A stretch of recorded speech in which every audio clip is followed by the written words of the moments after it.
Alright, so hello everyone and welcome back to Caffeinated Coders, and on this very video I am going to discuss about the top 4 AI models that you can use to upgrade your skills in programming, coding or any other stuff. So without any delay, let's get going with our first AI model, which is the most popular model I have ever used, that's ChatGPT. Now, I am currently on the Go version, the ChatGPT Go, which is a free version, but you can go on try with the normal free edition before you can go and upgrade it for the 9 months free membership.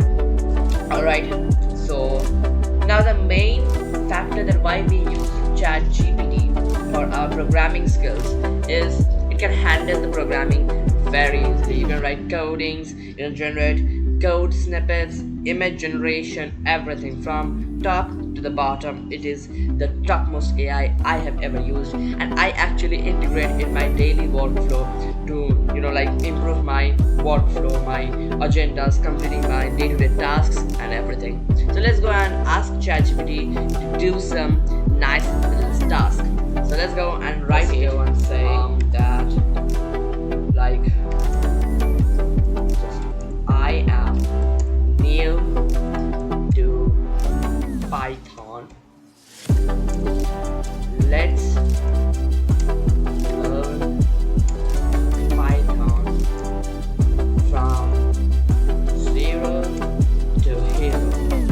After you give, actually this is a basic prompt, but you can actually enhance this prompt if you just add some extra features to ChatGPT, like go on this plus icon and you will go with the just go to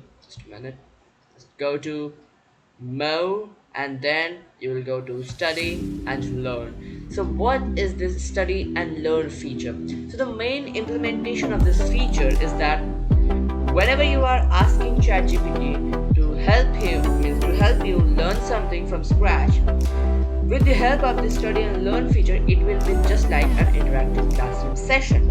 You're gonna ask, means ChatGPT will be asking you follow-up questions and you will be answering them, and it will be actually enhancing your concepts. So let's go and send this message.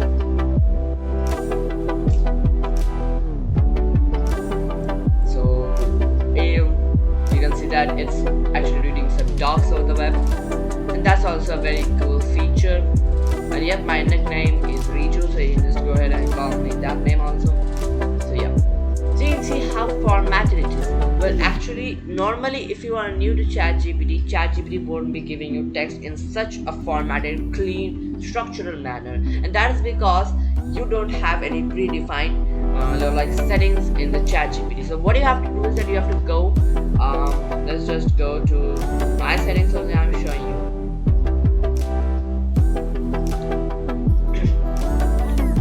So I'll go to personalization, and yeah, you can see. So I have set the base, style and tone as professional manner. There are so many other options. You can go for friendly, which is a warm and chatty manner. You can go for candid, which is like directly he will be answering you. You can go for encouraging, then efficiency, which is concise and plain, cynical, which is like critical and somewhat sarcastic, or you can even go for the default one. Then other characteristics, this is a very new feature that I like. You have the 4 different features like warm, enthusiastic, headers and lists, and emojis. There are 3 main sections of this one, whether it's more. For example, the emoji part, if you just go ahead and choose more, it will giving you several emojis in your text, just as it was providing with the last one which we're discussing.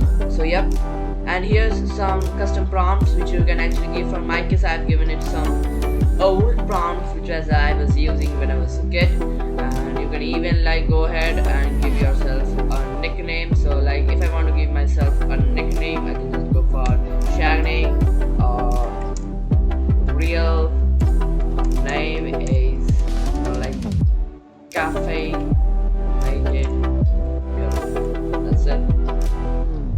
And then some occupations you can give. So yep, it's already done. And now you can give more about yourself. Then you have the memories and then some advanced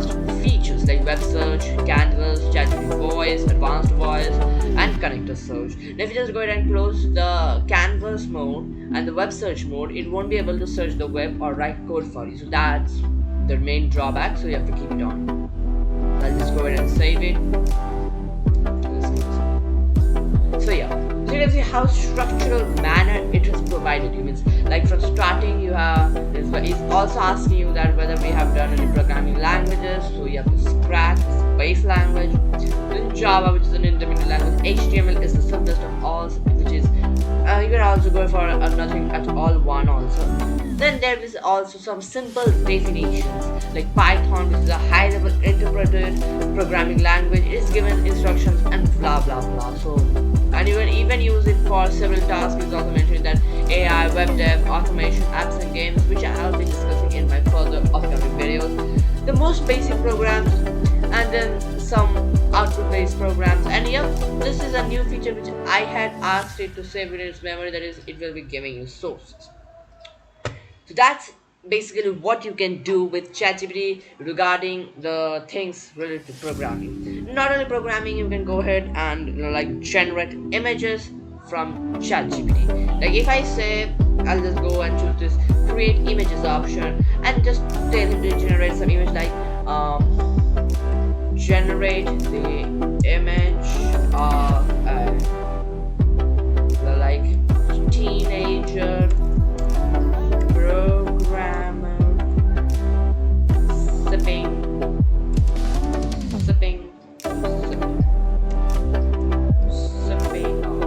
spelling errors, yeah, sipping like coffee, and it will be like generating the image. And normally whenever you are like, if you are on a Mac, but in my case I'm on a Windows, you cannot see this feature. But if you are on a Mac, you will be seeing effect. It means there's a feature like in which you can, okay, so I'll talk about the feature in some new video. So yeah, you can see that he has generated, sorry, not he, it has generated image of focused coder in a cozy workplace or workspace. But in my case it's not a cozy one. So oh, that's too much realistic. So you can see that how realistic this image looks on. It's like, oh yes, I have this headroom. It was a JBL one. So somewhat my setup is looking like, but yeah, it's too much professional for, you know, like a teenage coder. So you can see that you can generate such realistic images without even have the fear of copyright, because, and you don't even have watermarks. That's the main feature. You can just, you know, like, and you can even go with the edit per one, and some other features are also there. And if you want a detailed explanation on how to use ChatGPT, I will be also uploading a same video. Now let's go to the next one, which is also one of my favorite, AI code. I'm not saying it will be a code base, but it's a very crucial thing in my perspective, and that's none other than Notion AI.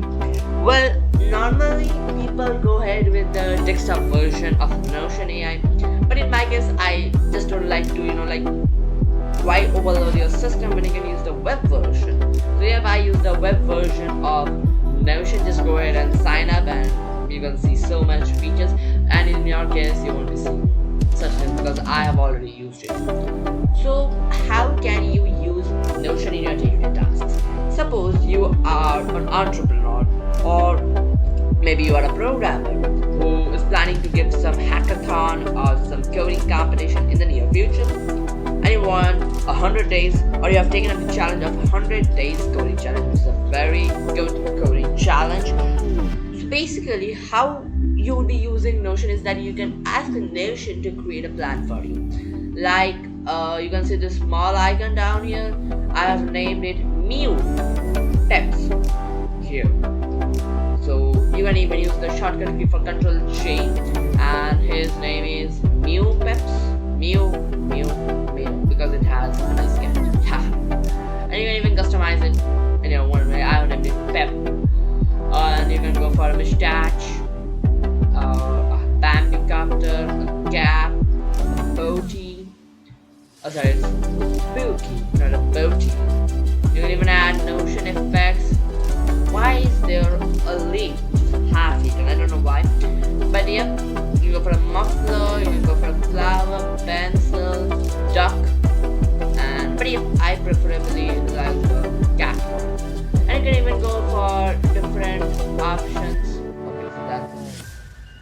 You can name it even in your own way. I have named it Pep. You can go ahead and name it Rob. Easy. Similarly, now you can, and it's like a very own AI assistant of yours.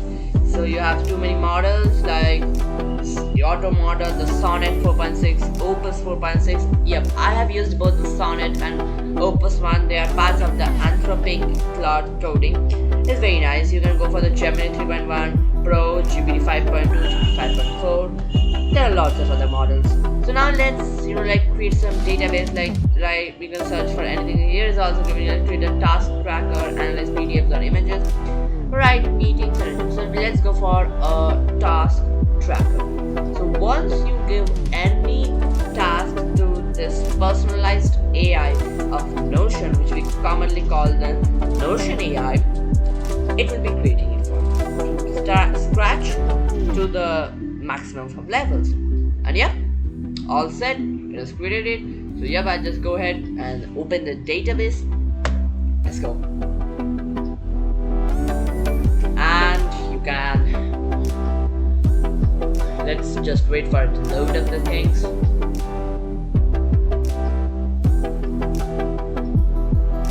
Okay, so it looks nice. So you can see it has created a table named Task Manager, and you can name it anything. Okay, maybe you can name it actual. So yeah, you can ask like, hey, we just need to set some tasks. Just a second, you can like say go to gym.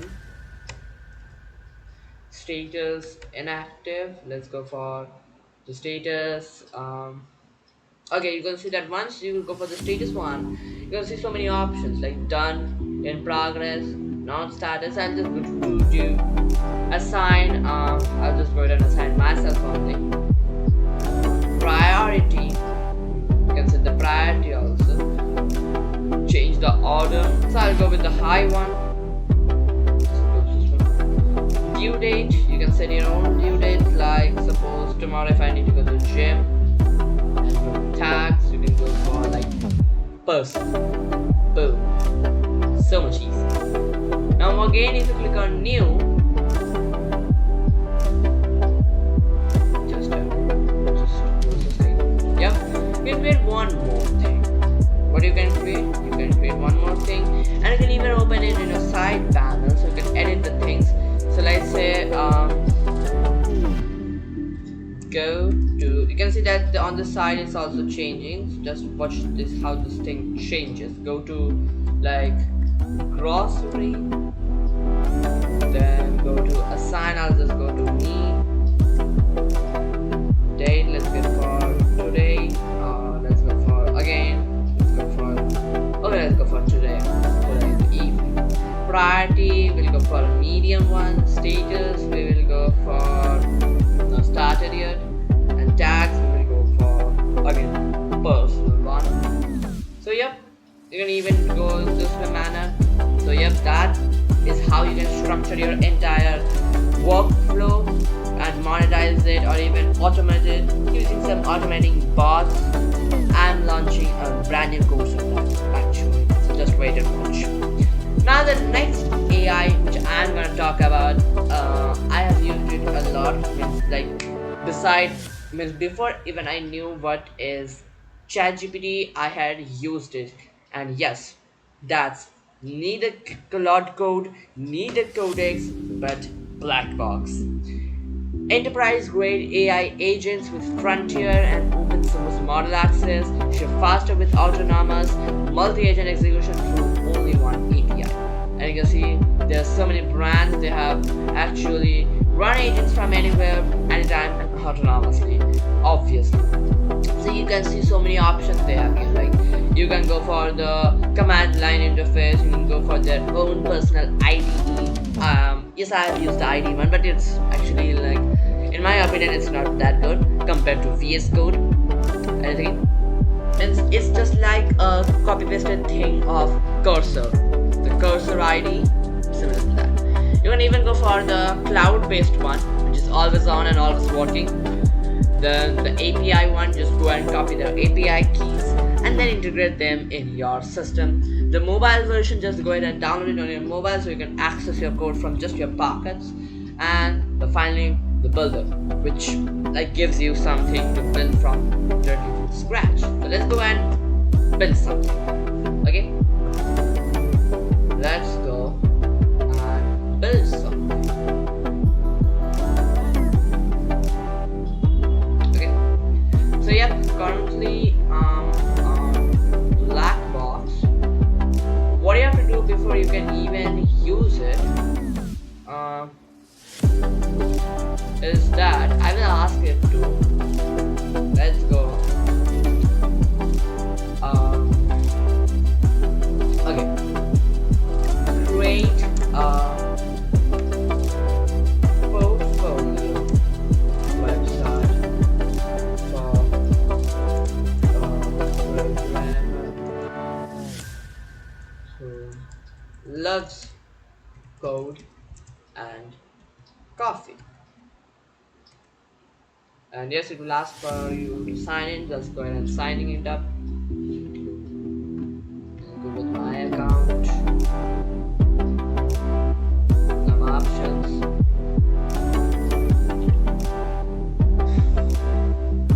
Yep.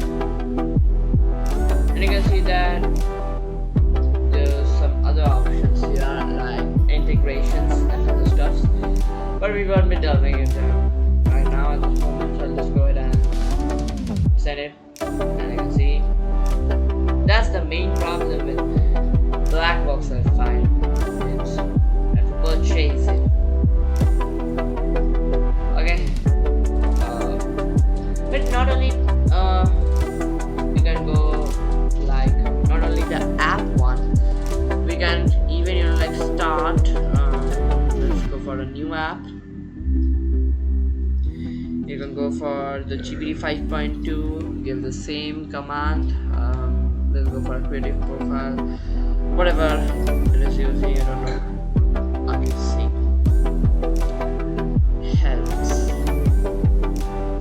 So that's what is the main thing, and actually I like this one. Whoa.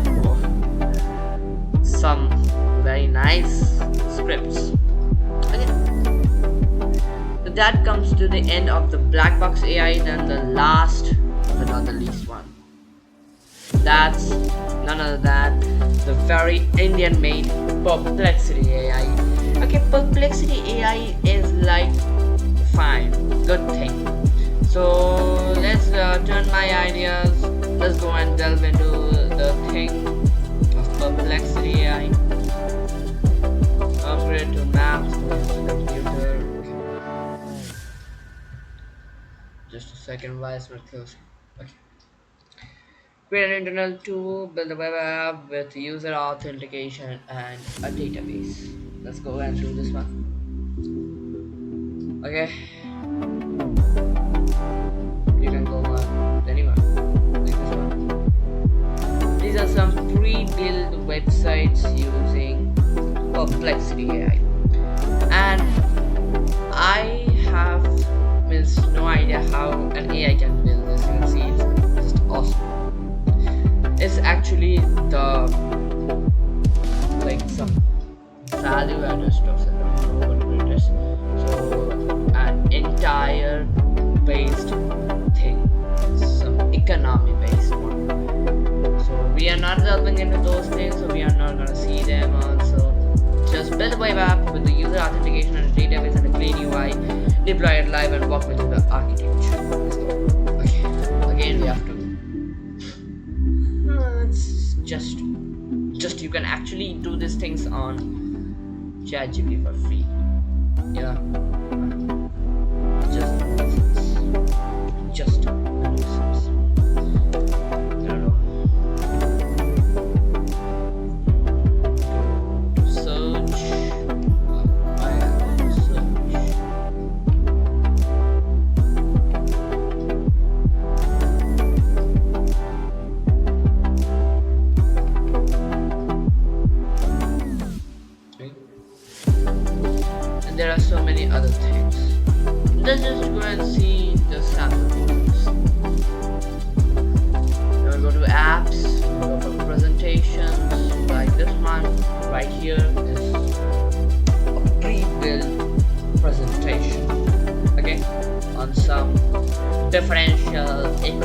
with Picard, Lindelof, theorem, Siemens, and like some other things.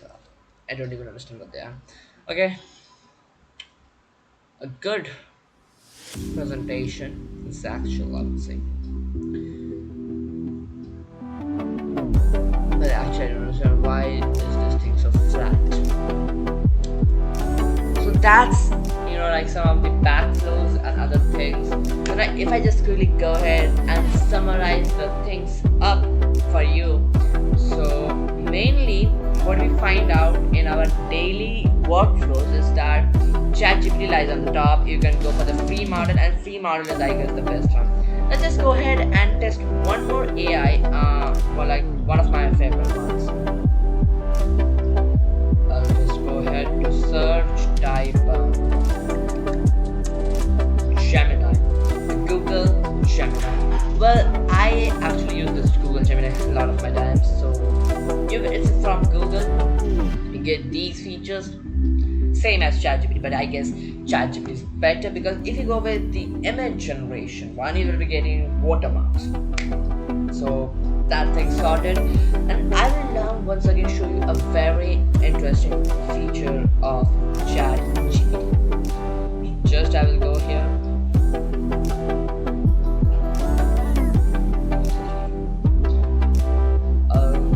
I just ask it the temp chat.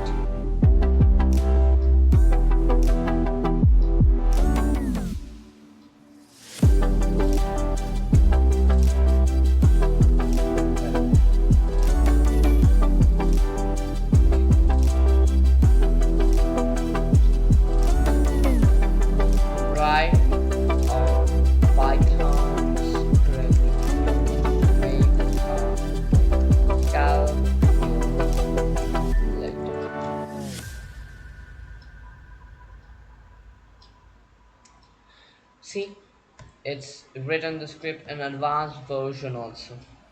And this is the main thing I like about ChatGPT. Once you give it, it will be handling all the other possibilities. Like you can go for the ChatGPT, the simple calculator, you can go for the advanced one. So if I just go ahead and show you, and you can even run it, you don't have to copy the code, run it, or you have to type it in VS Code, IntelliJ ID, just you can simply click on this and it will be initializing the entire environment on its very own console.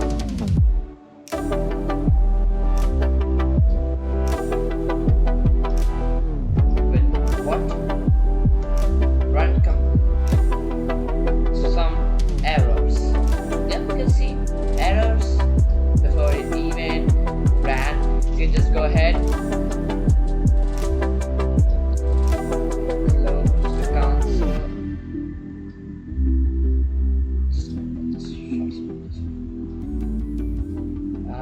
Send this error to ChatGPT only, and it will be sorting out on its own. It's very old. Run it.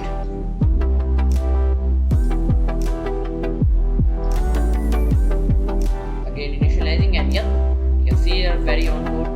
Before you even try to run your code or run your script on your platform or code editor or anything, you can just go ahead and do the same with the ChatGPT's normal version. Okay, that brings us to the very end of this video.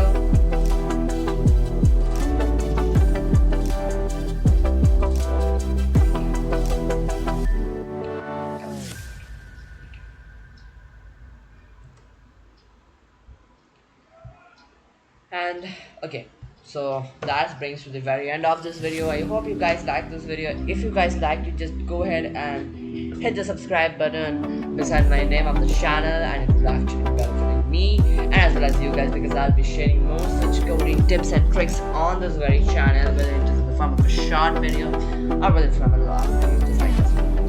And I have to just say that I'm not an expert in this field. I'm just a base. It's like a noob, you can say. So if there's some error and if you want me to upgrade, those things, just go and comment below in the videos. I clicked on the comments and all. I'll just go through your comments and I will try to upgrade my shooting or my recording facilities. So yep, that brings us to the end of this video. I hope you guys like this video. Just go and hit the like button at the end of the video, and I'll see you in the next video. But till then, keep going and do write code and drink a cup of coffee every morning or every evening, whichever you like. So thank you guys, and this is me shouting coach, or else like caffeinated coder. I'm sorry, caffeinated coder, signing off from this video. Bye bye.